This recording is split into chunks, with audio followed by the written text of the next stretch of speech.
Merci beaucoup. Ce programme, qu'on appelle le programme de compétitivité de l'agriculture et de l'élevage, qui a plusieurs composants, est un vaste programme initié par l'État du Sénégal, à travers le plan Sénégal émergent, et qui vise, comme son axe premier, la transformation culturelle et économique. Donc, il vise à booster le secteur de l'élevage et surtout le secteur de l'agriculture à travers la culture de rente et l'arachide. Donc, ce programme qui vient de commencer et il y a une durée d'activité qui est aujourd'hui extrêmement importante pour l'État du Sénégal. Et dans ce cadre, plusieurs ministères sont représentés et nous, c'est le ministère du Commerce qui sommes chargés de dérouler plusieurs composants. Donc, le programme en lui-même est logé au ministère de l'Agriculture. Et dans ce travail, il nous faut être sur le terrain sur 7 régions qui ont été sélectionnées, les régions du bassin arachidier élargi, donc Diourbel, Fatick, Kaolack, Kaffrine, Tamba, Kolda et Sédhiou. C'est ces 7 régions qui en font partie. Donc il faut, à ce moment-là, être sur le terrain, travailler sur le terrain, échanger avec les producteurs, échanger avec les industriels et les transformateurs, mais aussi avec les coopératives et tout ce qui est organisation de production, pour mettre à leur disposition plusieurs outils créés au niveau de l'État du Sénégal, notamment le récépissé d'entrepôt. Et pour cela, on a besoin d'être accompagné par des jeunes qui promettent de notre pays. Et donc, la Banque mondiale avait demandé qu'on fasse un appel à candidature qui avait été fait au mois de mai. Et parmi ces jeunes qui ont répondu, il y a une sélection qui a été faite.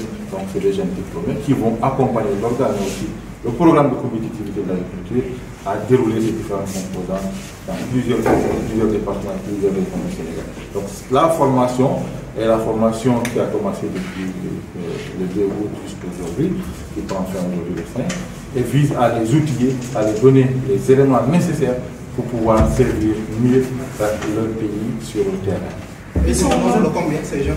Donc les jeunes qui sont sélectionnés sont au nombre de 21 jeunes, et qui sont accompagnés d'une dizaine d'autres jeunes qui vont être en réalité, qui vont assurer la coordination de ces 21 personnes. Donc au total, vous en avez pour 32 personnes.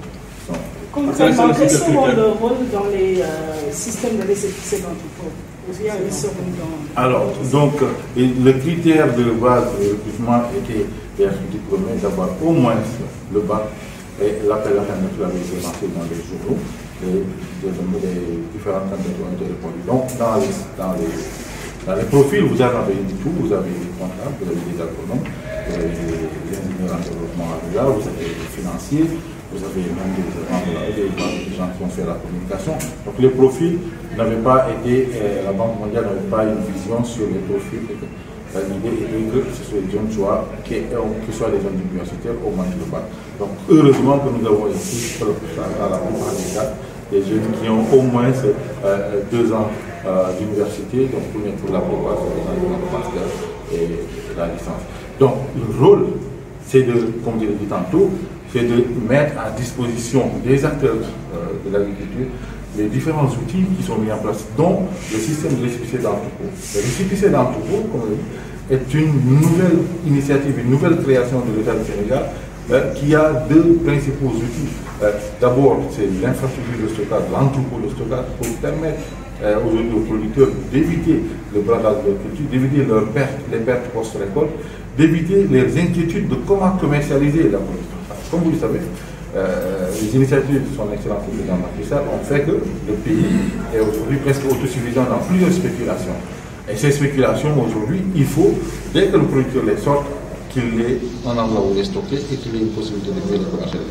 Donc, les jeunes qui sont formés aujourd'hui dans cette formation, et même tous les agents de l'organe, vont se charger à mettre à disposition cet outil-là aux organisations de producteurs dans le bassin arachidier et mettre aussi à disposition tout ce que le PCAE souhaite qu'on fasse, notamment les différentes réformes qu'il faut, mais aussi surtout l'identification des unités de transformation, tout ce qui transforme l'arachide en huile ou en dégué ou en autre chose, pas d'arachide. Donc, toutes ces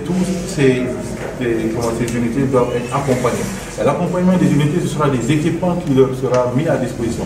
Donc ces jeunes-là vont d'abord les identifier, vont recenser leurs besoins en formation, leurs besoins en matériel, leurs besoins en accompagnement financier, pour qu'après tout ceci soit modélisé et qu'on mette à leur disposition des outils pour chacun des outils qu'il faut, parce que les unités sont différentes.